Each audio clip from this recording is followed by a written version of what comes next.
Assalamualaikum warahmatullahi wabarakatuh. Alhamdulillahi ala nikmatil islam wal iman. Alhamdulillahi ala nikmatil hidayah. Alhamdulillahi rabbil alamin. Wa bihi nasta'in wa ala umur dunya wad din. Wassalatu wassalamu ala asyrafil anbiya'i wal mursalin Sayyidina wa nabiyana wa habibina wa mulana wa dhuhrina wa ala alihi wa sahbihi wa barik wa salim ajma'in, amma ba'du. Alhamdulillah, puji syukur kehadirat Allah Ta'ala atas karunia nikmatnya, terutama nikmat iman, nikmat Islam, nikmat kesehatan dan waktu luang, sehingga kita sekalian sama-sama bisa menghadiri undangan tasyakuran walimatul tasmiyah, walimatul aqiqah daripada putri Bapak Arif Rahman Saleh beserta Ibu Miranti Arbi'atun, yang alhamdulillah merupakan ini putri yang pertama ya. Alhamdulillah, merupakan suatu karunia yang luar biasa, yang tiada harga, tiada bandingannya. Mudah-mudahan Ananda Aulia Al-Fida Rahmah jadikan putri yang solehah, putri yang berbakti kepada kedua orang tuanya, berbakti kepada agamanya, negara, serta bermanfaat bagi lingkungannya. Amin Allahumma amin. Hadirin rahimakumullah, tak lupa salawat dan salam terhaturkan kepada junjungan kita Nabiullah Baginda Sayyidina wa Nabiyana Muhammad sallallahu alaihi wasallam. Mudah-mudahan salawat tercurah atas beliau, keluarga beliau, para tabi'in, para ulama, dan kita sekalian selaku pengikut beliau. Mudah-mudahan mendapatkan syafaat baik di dunia maupun di yaumil akhir. Amin Allahumma amin. Yang saya hormati Sayyidul Hajah beserta keluarga besarnya, yang saya hormati jajaran KRT-an, alhamdulillah hadir beserta kita Bapak Satur Restianta beserta staf pengurus KRT-an 011 RW 04, yang saya hormati juga Ketua DKM kita Bapak Ustadz Pepen beserta dengan jajaran kepengurusan yang hadir juga pada malam hari ini, para sesepuh bini sepuh, Ustadz Yusuf yang tadi sudah memimpin acara marhaban. Mudah-mudahan beliau senantiasa diberikan kesehatan, selalu istiqomah di dalam menjalankan syiar Islam, terutama terkait dengan maulid, karena maulid ini kebetulan juga bulannya bulan maulid. Mudah-mudahan dengan syiar pembacaan Barzanji, jadi mengetahui sejarah Nabi kita Shallallahu Alaihi Wasallam. Karena dalam isi perjanji itu kan diantaranya adalah mengungkap siapa keluarga beliau, dari pamannya, dari kakeknya, sahabat-sahabatnya, ibunya, bapaknya, semuanya ada di situ gitu. Nah, jadi sebetulnya kadang-kadang kalau ada orang yang bilang wah bid'ah begini-begini dan sebagainya, salah paham gitu. Tidak panjang lebar, insya Allah saya tidak menyampaikan banyak-banyak pada malam hari ini. Saya hanya akan menyampaikan firman Allah di dalam surat At-Tahrim kalau tidak salah. Wa wasainal insana biwalidayhi ihsana amalathu ummuhu kurhan wa wada'athu kurha wa hamluhu fa fisaluhu salasuna sahra hatta idza balagha ashuddahu wa balagha 40 sana qala rabbi awzi'ni an ashkura ni'mataka allati an'amta 'alayya wa 'ala walidayya wa an a'mala salihan tardahu wa aslih li fi dhurriyyati inni tubtu ilaika wa inni minal muslimin. Kurang lebih itu kalau tidak salah artinya jangan macam-macam nih, terutama sama ibu. Itu awasanal insan. Jadi ibu itu sudah mengandung daripada seorang anak itu 9 bulan lamanya. 9 bulan lamanya mengandung dengan payah, dengan keberatan, dengan tidur tidak nyaman, dengan makan kadang tidak enak, bahkan tidak mau makan.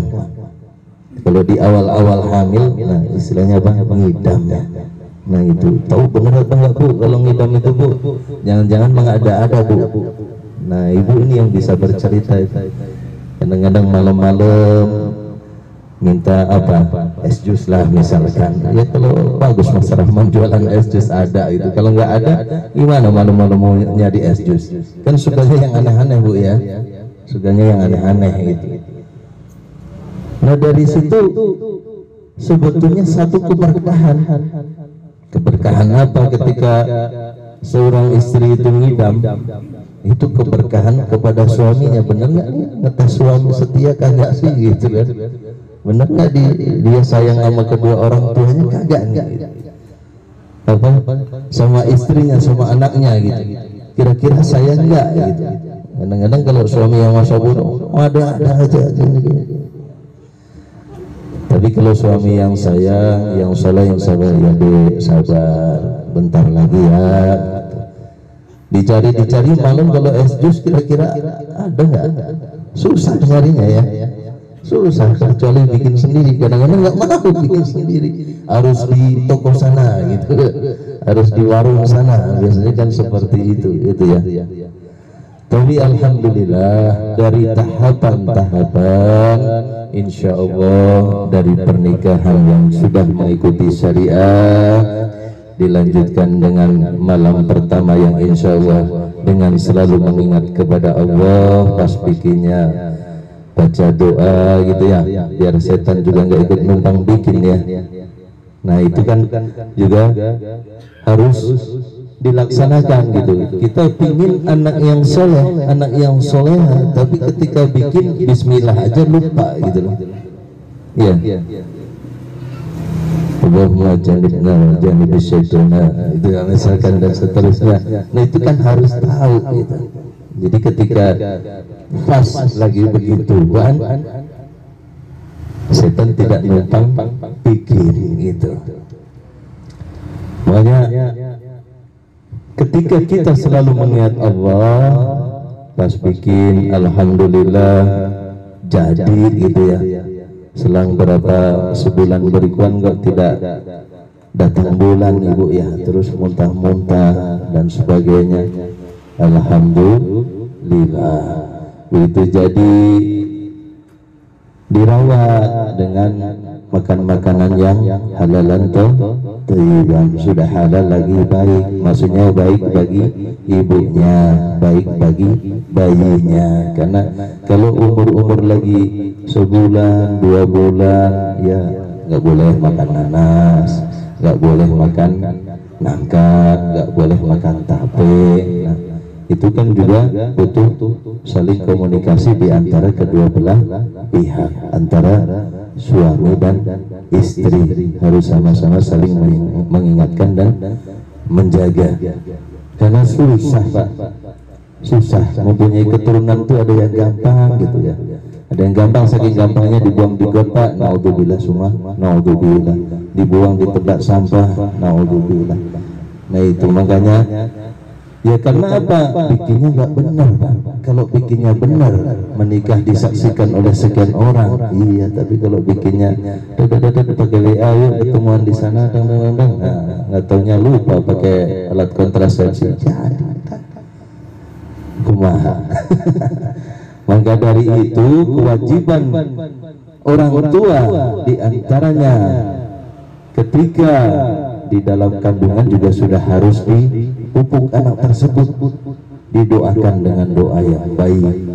Syukur-syukur ibunya rajin tadarus, rajin mengaji, sehingga ketika di dalam kandungan sambil diusap gitu ya, daripada mendengarkan irama simfoni gitu kan, yang pakai saksofon begitu kan, ada yang begitu itu ala-ala barat. Nah, kita dengan ala-ala kita sebagai seorang muslim dengan mendengarkan murattal ya, ibunya ngaji murojaah, ya insya Allah anak dari kecil sudah mengenal Islam, mengenal ayat-ayat Allah Ta'ala.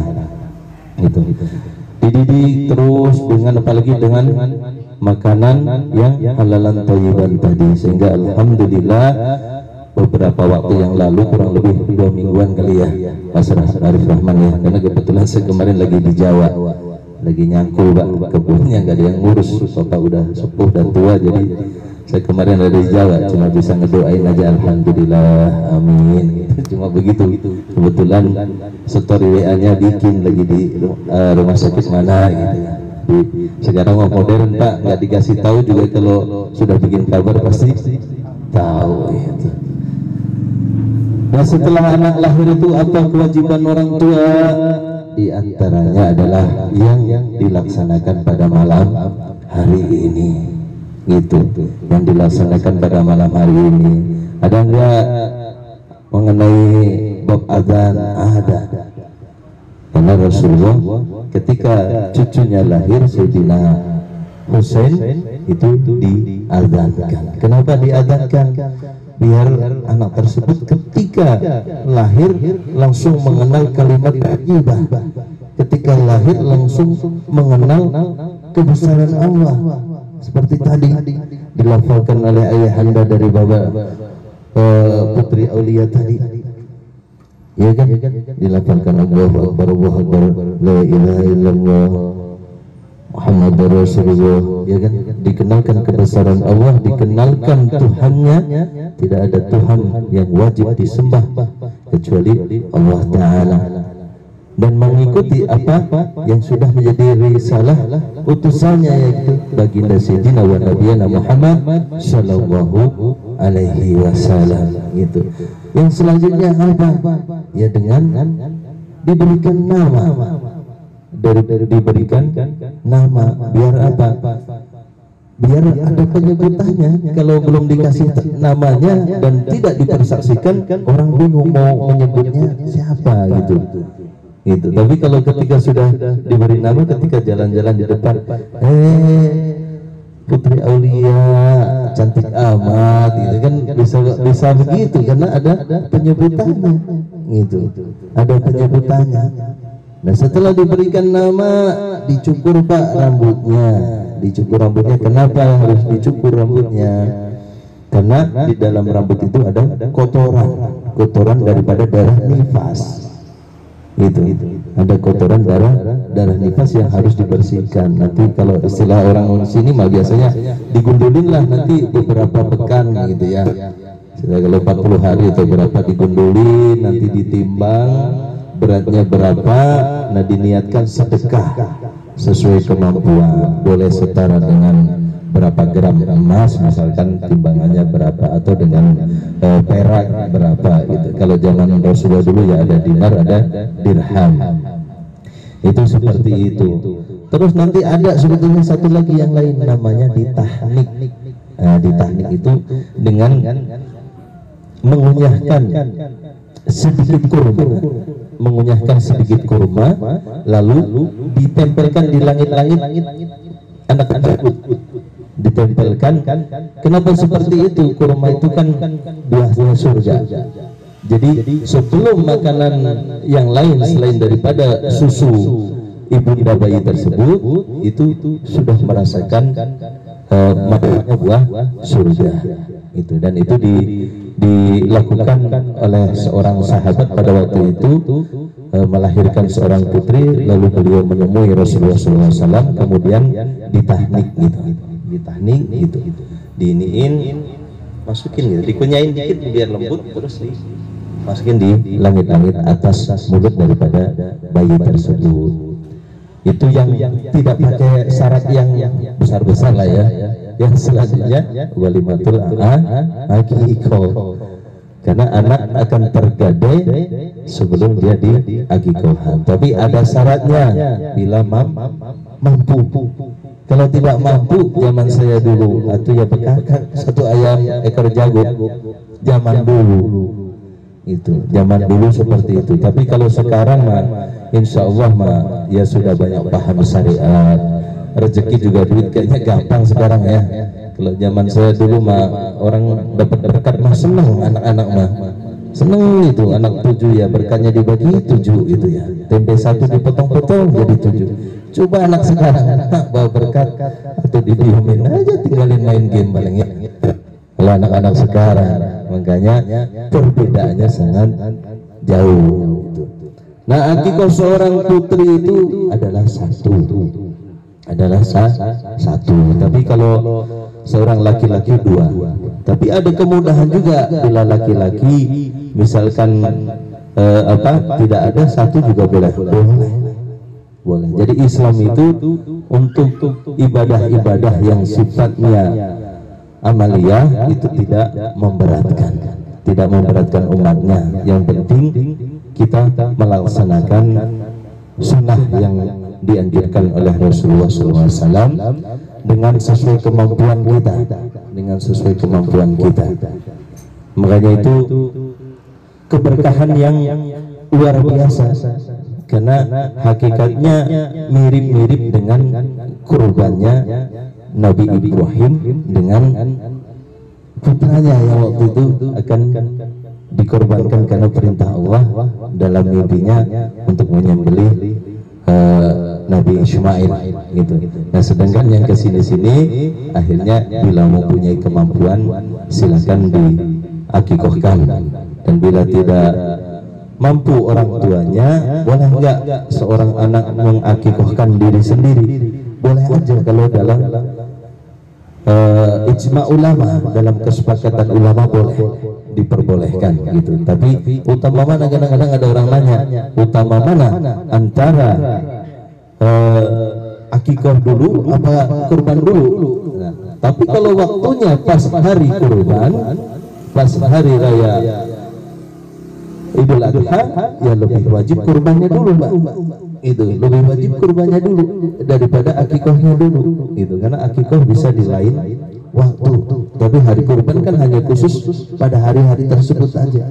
Pada hari-hari tasyrik aja disunahkan untuk menyembelih kurban. Makanya jangan salah paham gitu.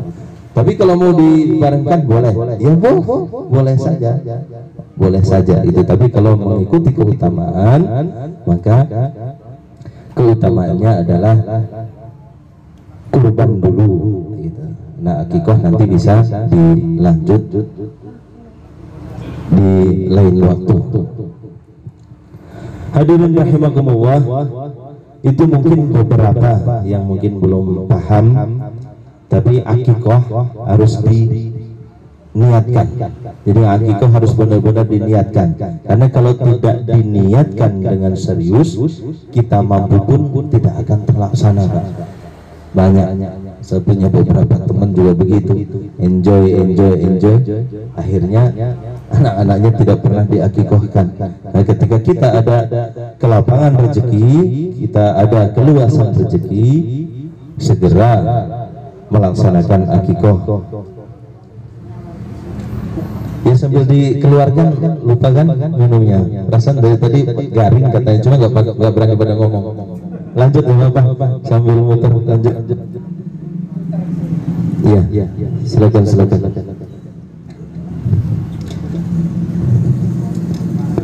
Setelah akikah, kewajiban orang tua yang lainnya, pemberian nama sudah, akikah sudah, ya. Tadi sedekah setelah rambutnya dicukur sudah. Yang paling utama kewajiban daripada orang tua adalah mendidiknya, mendidik akhlak budi pekertinya, baik ilmu dunia maupun ilmu agama. Nah, ini yang paling utama, Pak. Yang paling utama, dididik anaknya yang tadi sudah dimulai dari dalam kandungan dengan ibunya, membacakan ayat-ayat Allah Ta'ala, bertadarus itu ya, bermurojaah. Nanti kalau ibunya nggak bisa ya bapaknya nggak bisa ya nyari audio lah yang isinya mengenai bacaan murotal Al-Quran, ya bisa seperti itu. Kalau kepepet lah misalkan seperti itu juga tidak apa-apa. Tapi paling tidak anak tersebut ketika dari dalam kandungannya dia sudah mengenal Allah Ta'ala melalui firman-firmannya, melalui ayat-ayatnya. Ketika sudah nanti lahir, tadi dikenalkan dengan azan yang merupakan bagian daripada asma Allah. Allahu Akbar, Allahu Akbar, la ilaha illallah, la ilaha illallah, Muhammadur Rasulullah, yang merupakan bagian dari pengenalan kalimat tauhid la ilaha illallah Muhammadar Rasulullah, yang tidak secara sadar dia sudah ditalkinkan menjadi seorang muslim dengan mengenalkan kalimat tauhid asyhadu an la ilaha illallah wa asyhadu anna Muhammadar Rasulullah. Nah, setelah dari itu dibesarkan oleh sang ibunya sampai dengan nanti batas usia menyusui kurang lebih 2 tahun. 2 tahun dia tumbuh besar di dalam keluarga yang beriman, yang pasti mungkin insya Allah habis maghrib bapaknya pulang berjamaah dari musola langsung bertadarus Yasin gitu. Nah, itu sudah mengenalkan juga. Jadi kesehari-harian daripada anak-anak tersebut sudah mengenal ayat-ayat Allah Ta'ala. Lalu sudah mulai besar, sudah mau masuk TPA atau TK, masukkan di TPA biar mengenal daripada bahasa Arab, mengenal dari Al-Quranul Karim. Sudah masuk TPA, nanti syukur-syukur sudah ibunya bapaknya ada rezeki masukkan di pesantren. Masya Allah, nanti insya Allah di dalam pesantren dididik para ustadz, para asatidz, para kiai, para guru. Insya Allah nanti akan dengan sendirinya anak tersebut akan menyerap ilmu-ilmu agama, akan menyerap daripada syariat Islam. Setelah besar nanti insya Allah terjun di dalam lingkungan masyarakat pun dia akan menjadi teladan-teladan yang baik, akan menjadi insya Allah putra putri yang soleh ataupun soleha itu. Tapi jangan lupa juga orang tua harus mendoakan. Di antaranya Nabi Ibrahim alaihissalam ketika beliau dianugerahkan seorang putra, bahkan bermohon seorang putra setelah sekian tahun beliau menunggu, itu dengan Rabbi habli minas solihin, Rabbi ja'alni muqimas salati wa min dzurriyyati Rabbana wa taqabbal du'a. Ya Allah, jadikanlah diri saya dan keturunan saya orang-orang yang selalu mendirikan sholat, maka kabulkanlah doa hamba ya Allah. Rabbi habli minas solihin, maka jadikanlah putra-putra saya putra-putra yang soleh dan soleha. Rabbana firli wali walidayya walil mu'minina yauma yakumul hisab. Mudah-mudahan hal itu menjadikan kita sekalian orang-orang mukmin yang dimudahkan dalam hisabnya Allah Ta'ala. Ya Pak, silakan sambil dicicipin, sambil dinikmati hidangannya. Tadi agak terlupa, langsung tercejas saja. Mungkin itu beberapa yang bisa sedikit saya sampaikan. Insya Allah acara pada malam hari ini tadi sudah dilangsungkan dengan sangat hikmat, dan insya Allah juga sudah mengikuti daripada apa yang sudah disampaikan oleh baginda Rasulullah Shallallahu Alaihi Wasallam mengenai kewajiban-kewajiban menyambut lahirnya, datangnya para anugerah dari Allah Ta'ala, yaitu anugerah seorang putri kepada Bapak Arif Rahman Soleh beserta Ibu Miranti Arbiatun yang sekitar 2 minggu atau 2 pekan yang lalu sudah dilahirkan ke dunia ini dengan selamat. Ibunya selamat, putrinya juga alhamdulillah selamat dan dilahirkan sempurna insyaallah. Ya Mas Arif ya, insyaallah sempurna. Maka dari itu memohon kiriman doa Al-Fatihah kepada Ananda Aulia Al-Fida Rahmah. Mudah-mudahan Allah Ta'ala memberikan kepadanya umur yang panjang, memberikan kepadanya kesehatan, memberikan kepadanya keselamatan, sehingga kelak sampai dewasa dinikahkan oleh kedua orang tuanya, bisa berbakti kepada suaminya, juga bisa bermanfaat bagi agama, negara dan lingkungannya. Mohon maaf lahir batin apabila ada penyampaian perkataan yang kurang berkenan. Saya Al-Fakir Arif Kurniawan mohon maaf yang sebesar-besarnya. Itu adalah kebodohan, kehilafan saya. Sekali lagi mengucapkan terima kasih juga atas kehadiran bapak-bapak sekalian. Mudah-mudahan duduknya kita di sini, hadirnya kita di sini diridhoi dan dicatat oleh Allah Ta'ala menjadi amalan soleh kita sekalian. Amin ya rabbal alamin. Hadanallahu wa iyyakum. Wassalamualaikum warahmatullahi wabarakatuh.